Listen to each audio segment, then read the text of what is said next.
नमस्कार मित्रांनो. आधुनिक युरोप म्हणजे हिस्ट्री ऑफ मॉडर्न युरोप या पार्ट 2 मध्ये पुन्हा आपलं स्वागत करतो. प्रश्न पहिल्याकडे वळूया की धावत्या धोट्याचा शोध कुणी लावला. धावत्या धोट्याचा शोध कुणी लावला? पर्याय जानके, पर्याय हार्ग्रीव्हस, पर्याय क आर्कराइट आणि पर्याय ड स्टीमन. पर्याय ड स्टीमन. बघा मित्रांनो, नवीन धावत्या धोट्याचा शोध कोणी लावला. अशा प्रकारचे शोधावर प्रश्न विचारले जाऊ शकतात की औद्योगिक क्रांती झाल्यानंतर कोणकोणत्या यंत्रांचा शोध लागला, कुणी लावला, या अशा प्रकार स्वरूपाचे प्रश्न विचारले जाण्याची शक्यता आहे. तर आपण धावत्या धोट्याचा शोध कोणी लावला, तर पर्याय अ उत्तर आहे त्याचं जानके, की जानके यांनी धावत्या धोट्याचा शोध लावला. पुढच्या प्रश्नाकडे वळूया. हार्ग्रीव्हस याने कोणत्या यंत्राचा शोध लावला? हार्ग्रीव्हस याने कोणत्या यंत्राचा शोध लावला?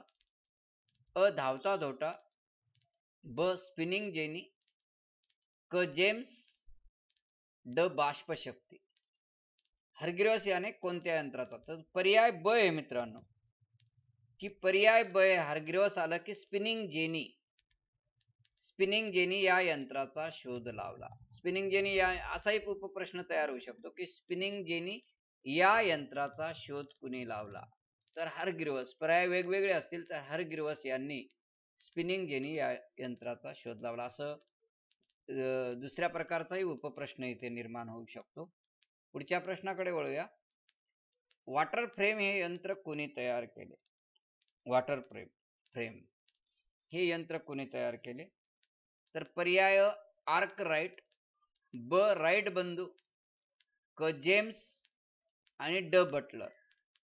मी मागाशीच सांगितलं मित्रांनो तुम्हाला की अशा प्रकारचे प्रश्न विचारले जाण्याची शक्यता आहे की हे यंत्र कुणी तयार केलं, हे वॉटर फ्रेम यंत्र कुणी तयार केलं?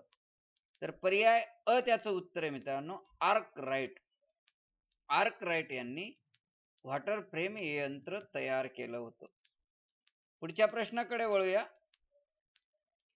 की पॉवरलूम या यंत्राचा शोध कुणी लावला? पॉवरलूम या यंत्राचा शोध कुणी लावला? पर्याय जानके, पर्याय ब जेम्स वॉट, जेम्स वॅट आहे, पर्याय क व्हिटन आणि पर्याय ड करत राईट.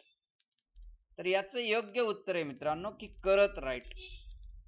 करत राईट या शास्त्रज्ञाने किंवा या संशोधकाने पॉवरलूम या यंत्राचा शोध लावला. इथे अशा प्रकारचा प्रश्न तयार होऊ शकतो की करत राईट यांनी कोणत्या यंत्राचा शोध लावला?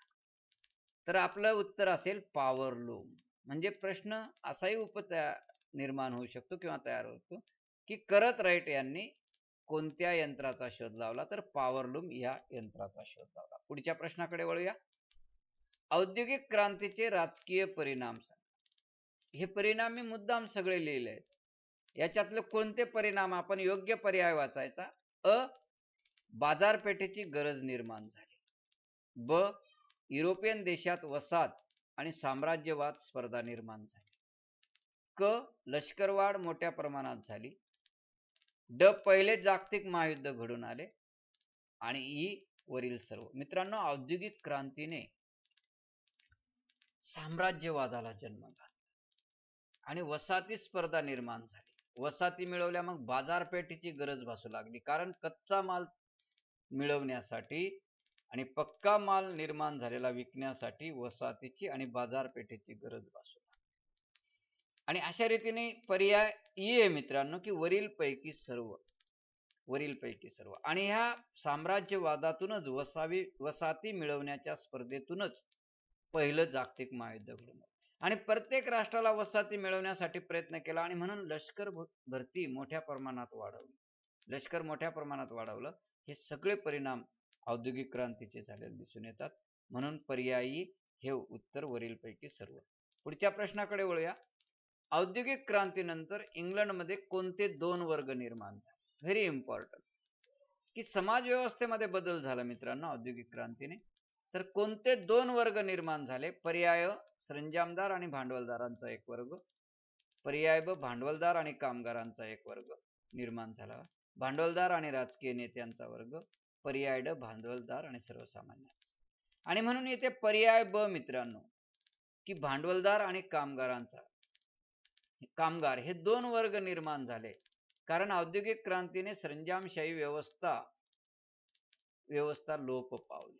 आणि म्हणून भांडवलदार आणि कामगारांचा हे असे दोन वर्ग तयार झाले औद्योगिक क्रांतीनंतर. कुठे? इंग्लंडमध्ये. असा उपप्रश्न तयार होऊ शकतो की भांडवलदार आणि कामगार या दोन वर्गाचा उदय कोणत्या देशामध्ये झाला? इंग्लंडमध्ये झाला. अजून उपप्रश्न असा तयार होऊ शकतो की भांडवलदार आणि कामगार या वर्गाचा उदय कोणत्या क्रांतीनंतर झाला? कोणत्या क्रांतीनंतर झाला? तर औद्योगिक क्रांतीमध्ये झाला. कोणत्या देशामध्ये झाला? कोणत्या क्रांतीनंतर झाला? कोणते औद्योगिक क्रांतीनंतर कोणते दोन वर्ग निर्माण झाले? तर भांडवल आणि कामगारांचं हे दोन वर्ग निर्माण झाले. पुढचा प्रश्न, फ्रेंच भाषेतील ज्ञानकोश कुणी तयार केला?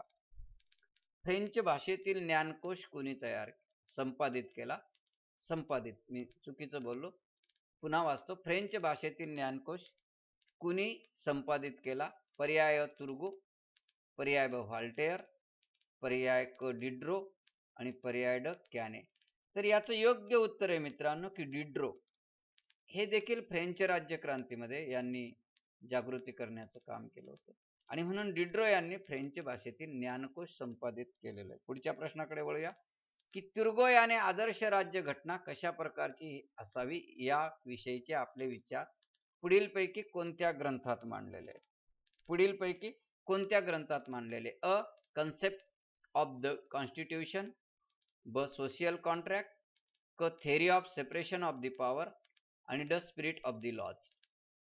तर मित्रांनो याचं योग्य उत्तर अ आहे कन्सेप्ट ऑफ द कॉन्स्टिट्यूशन.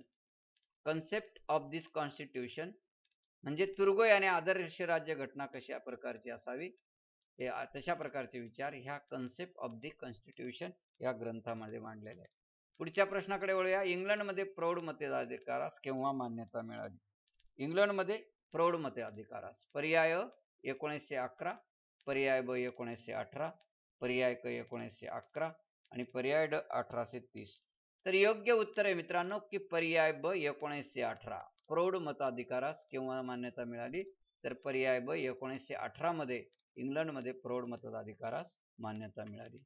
आणि शेवटचा प्रश्न, फ्रेंच क्रांतीपूर्व काळात धर्मगुरूंना जनतेकडून कोणता कर वसूल करण्याचा अधिकार होता? धर्मगुरूंना सुद्धा कर वसूल करण्याचा अधिकार होता, तर कोणता होता? तर पर्याय अ टीट, पर्याय ब पिगेस, पर्याय क डबल झालाय पिगेस, पर्याय ड गॅबल.